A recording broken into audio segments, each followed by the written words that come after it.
Greetings from Zamindar's Microsurgical Eye Center. I am Dr. Suma Krishnan. I work at Zamindar's Eye Center as a medical retina specialist and a comprehensive ophthalmologist.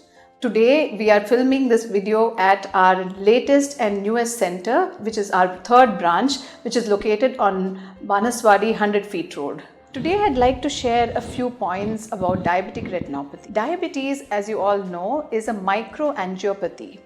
What does microangiopathy mean? It means that it is a disease of the small blood vessels of the body.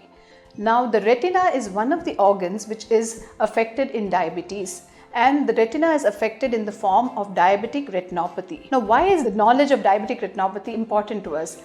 Every patient who has diabetes is likely to develop diabetic retinopathy. The statistics show that 1/3 of patients who develop diabetes develop diabetic retinopathy. And 1/3 of these patients actually have vision-threatening diabetic retinopathy. The retinal blood vessels can be compared to hose pipes. As we all know that when we buy a new hose pipe, it is in good condition and functions very well.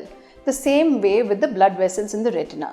In the initial stages of diabetic retinopathy, there is no problem in the retinal blood vessels, but as time progresses and when there is chronically elevated blood sugars in the blood, what happens is that there are changes in the blood vessels and there are changes in the integrity of the blood vessels. This in turn leads to leakage of fluid from the blood into the retina. When this leakage happens in the center of the retina or the macula, we call it diabetic macular edema.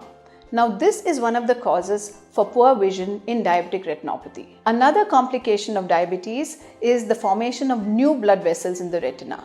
These new blood vessels are not like the original blood vessels that are there in the retina. They are more delicate and friable. With time, new blood vessels form in the retina and these are more likely to bleed. This causes a vitreous hemorrhage or a bleed into the jelly-like layer in front of the retina. Here at Zamindar's Eye Center, we have all the latest equipment to diagnose and treat diabetic retinopathy. The most important tool in our armamentarium is the OCT or the optical coherence tomography.